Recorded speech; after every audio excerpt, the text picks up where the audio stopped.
Halfland, an ahistorical prehistory.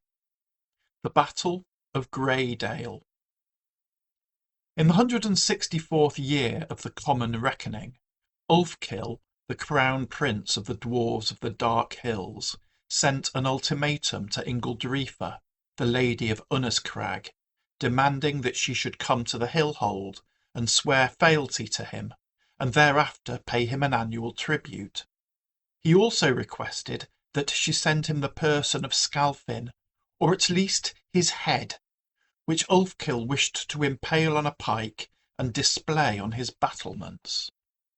Although Ingildrifa received Ulfkill's missive, she did not deign to respond. Thus it was that, in the spring of the 165th year of the Common Reckoning, Ulfkill marched on Unnascrag with an army of 600 fighting dwarves. The earldom of Unnascrag was named after the great mountain of that name, which reared its snow-capped head at the northern extremity of the Gaptooth Mountains. Ingildrifa's hall sat at the foot of that mountain, high in its foothills. The most straightforward way to approach that hall was by way of the valley known as Greydale, and here it was that Ulfkill found Ingildrifa waiting for him. For Ingildrifa had not been idle. She had spent the winter building alliances and hiring mercenaries, assembling an assorted army which she had deployed across the width of the valley.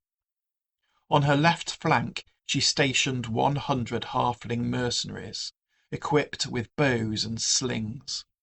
Their leader was a rotund halfling by the name of Magno Flagonfist, known to one and all as Fat Mags.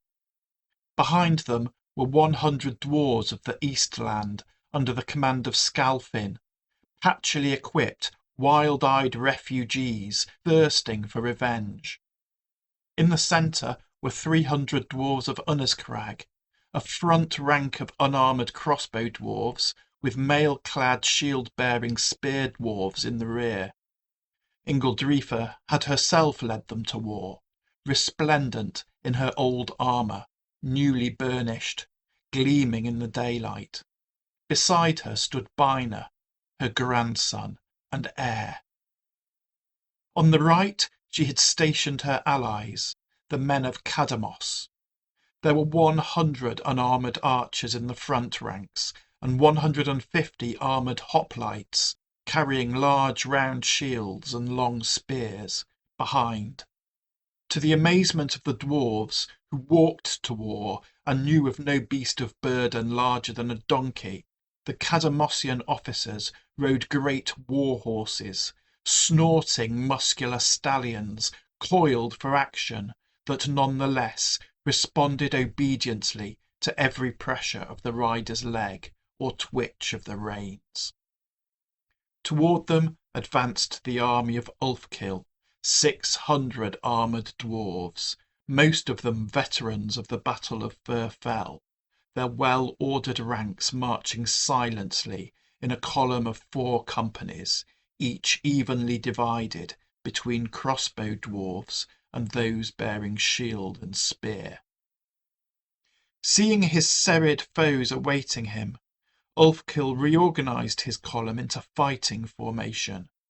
The 2 lead companies moved up to within crossbow range, with the other 2 companies forming a second line behind them. The dwarvish crossbows outranged the halfling and Cadamossian archers. Not wishing for these troops to be subjected to a barrage of crossbow bolts to which they were unable to respond, Ingildrifa ordered the dwarves and halflings in the centre and on her left flank forward, and gestured to the Cadamossians to do the same. The Cadamossian archers advanced, but the Cadamossian hoplites lagged behind. And now the dwarvish crossbows started their deadly work. Bolts thudded into the ranks of the dwarves of Unnascrag, slaying several of them. Ulfkill ordered one of the companies in his rear line forward, increasing the numbers of crossbows he could bring to bear, hoping to sweep Ingildrifa aside with a hail of missiles. But missiles were now flying in both directions. Ingildrifa's crossbow dwarves were shooting back, and the halfling mercenaries and the Cadamossian archers had moved up to within range of Ulfkill's ranks. Ulfkill's reinforcements found themselves advancing into an arrow storm, reducing the well-ordered ranks of the dwarves of the Dark Hills to a bloody chaos. Ulfkill changed his strategy. His commanders reorganised their broken lines, reforming the ranks of crossbow dwarves on Ulfkill's left, while on his right flank Ulfkill gathered a group of spear dwarves about him and led them in a charge toward the halfling archers and slingers. Fat Mags shouted orders, and the halflings loosed a volley of missiles at the onrushing dwarves. But dwarvish mail and dwarvish shields proved impervious to halfling arrows and halfling slingshot. Again, Fat Mags barked out instructions, and again a storm of projectiles impotently broke upon the advancing dwarves. Ever closer came the dwarves, and the halflings let loose a third time, and now some gaps appeared in the dwarvish ranks. But still the dwarves came on, and now the halflings fell back, even as Scalfin gave a great shout, and the Eastlanders behind them charged through the retreating halfling line and into the advancing spear dwarves. That was a frantic hand-to-hand fight, dwarf against dwarf. The ferocity of Scalfin's assault rocked Ulfkill and his spear dwarves onto their heels, bringing them to a standstill. But the dwarves of the Dark Hills were better armed, better armoured, and better disciplined than those of the Eastlands. The spear dwarves held their nerve and stood their ground. Casualties among the Eastlanders began to mount, and their formation started to disintegrate. On the other side of the battlefield, the Cadamossian hoplites had now moved up alongside the Cadamossian archers, who had been exchanging arrows and casualties with the crossbow dwarves of the Dark Hills. Now it was the hoplites' turn to make a contribution.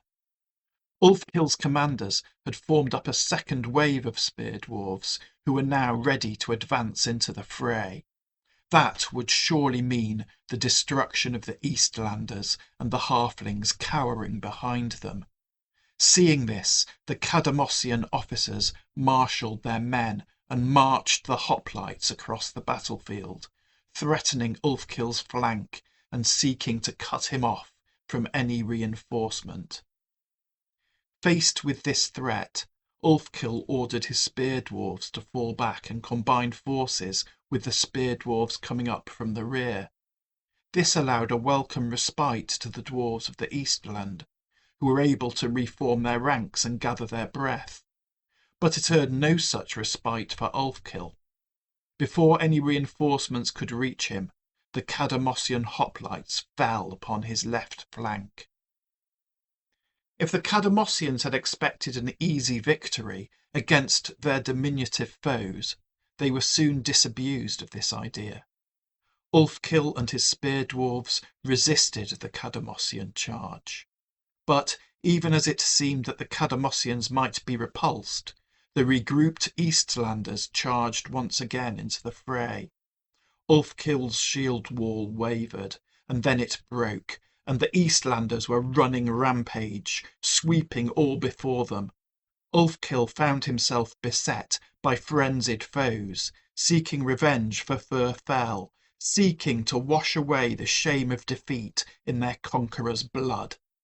A baying mob of Eastlanders surrounded him, knocking him from his feet, savagely striking at him as he struggled to rise, until eventually his struggles ceased and the mob moved on, leaving his battered corpse lifeless on the trampled earth. Those of his companions who still lived fled, and the defeated dwarvish army of the Dark Hills departed the way that it had come. Thus did Ulfkill die. Thus did Ingildrifa win a famous victory, and thus ended the Battle of Greydale.